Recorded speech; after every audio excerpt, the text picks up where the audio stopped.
Ang dalawa sa hinahangaan bituin ng Philippine showbiz na sina Angel Locsin at Marian Rivera. Kilala ang dalawa sa kani-kanilang galing sa pag-arte, at marami na silang nagawang pelikula at teleserye na talagang nag-uwi ng awards at nakapagtala ng mataas na ratings. Siya si Marian Rivera Gracia Dantes, kilala sa pangalan na Marian Rivera.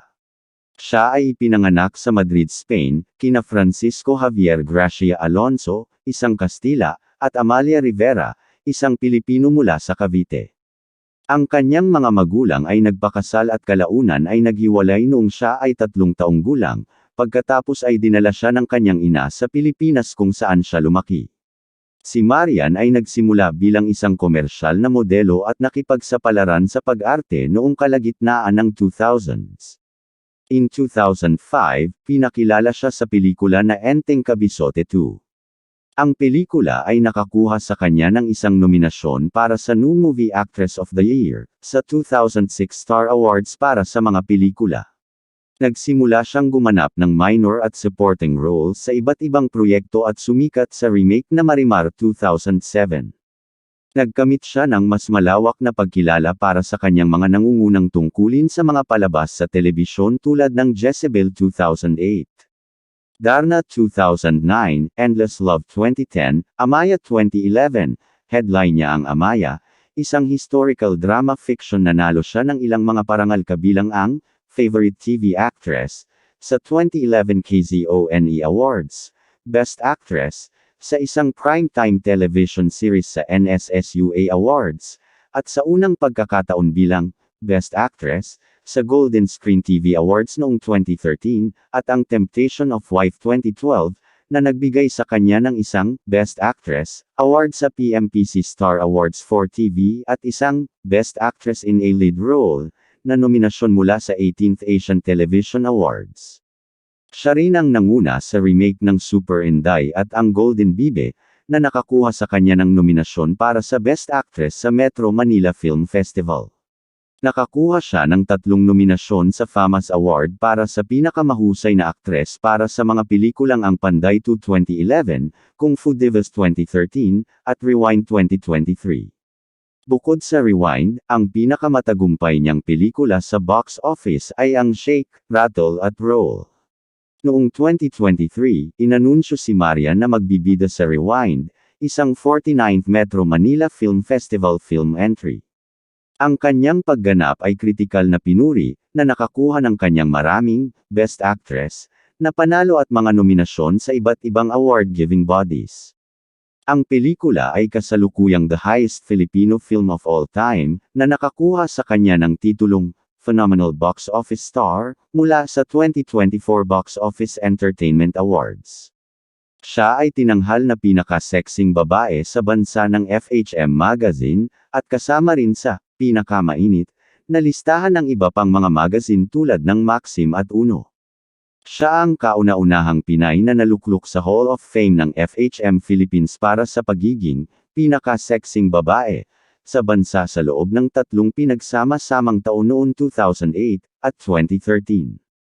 Ang lahat ng mga awards at nominations ni Marian ay ang 7 PMPC Star Awards for TV, 2 PMPC Star Awards for Movies, Metro Manila Film Festivals, 3 FAMAS Awards, Eddies Awards, at iba pa.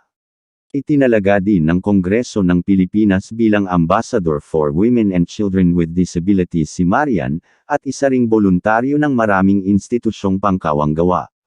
Pinangalanan siya ng Preview Magazine na isa sa pinakama-impluwensyang personalidad ng mga Pilipino noong 2022. Noong 2009, sina Marian at Dingdong Dantes, sa tulong ng Yes Pinoy Foundation, Philippine National Red Cross at Philippine Marines, ay pumunta sa Cainta Rizal upang tulungan ang biktima ng Bagyong Ondoy. Bukod sa pagiging voluntaryo sa telethon ng GMA Network, tumulong din siya sa pagripak ng mga relief goods mula sa GMA Kapuso Foundation, isang institusyong pangkawanggawa mula sa network. Noong 2011, tumulong si Marian sa Marie at Manila, sa pag-abot sa mga biktima ng Bagyong Sendong, partikular sa mga bata sa Pasay. Noong 2012, sumali si Marian sa Philippine Red Cross Team sa kanilang misyon sa Quezon City upang tulungan ang mga biktima ng pagbaha, tumawid din siya sa tubig baha upang makarating sa isang lugar kung saan humigit kumulang 500 pamilya ang sumilong sa baha dulot ng walang tigil na pag-ulan. Siya si Angelica Locsin Colmenares, kilala sa pangalan Angel Locsin. Ipinanganak sa Santa Maria, Bulacan, si Angel ay nag-aral sa Universidad ng Santo Tomas Junior High School. Siya ay kilala para sa kanyang mga dramatikong tungkulin at pagpapakita ng mga pangunahing tauhang babae at mythological character sa pelikula at telebisyon. Sinimulan niya ang kanyang karera sa pag-arte noong unang bahagi ng 2000 sa pamamagitan ng paglabas sa mga sumusuportang tungkulin.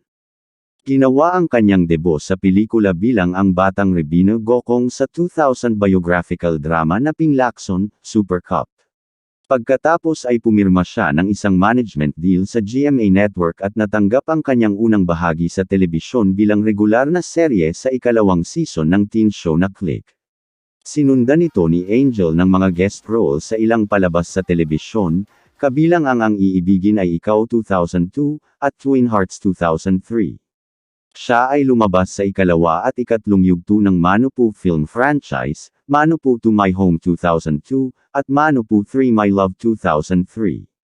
Nagkaroon siya ng kanyang pambihirang breakthrough role sa fantasy series na Mulawi noon 2004, bago gumanap bilang titular superhero sa Revelo Comics Universe series na Darna noon 2005.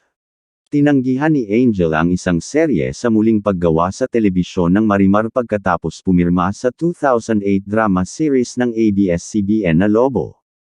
Para sa kanyang papel bilang isang baguhang lycanthrope sa drama series na Lobo, nakakuha si Angel ng nominasyon ng International Emmy Award para sa Best Actress.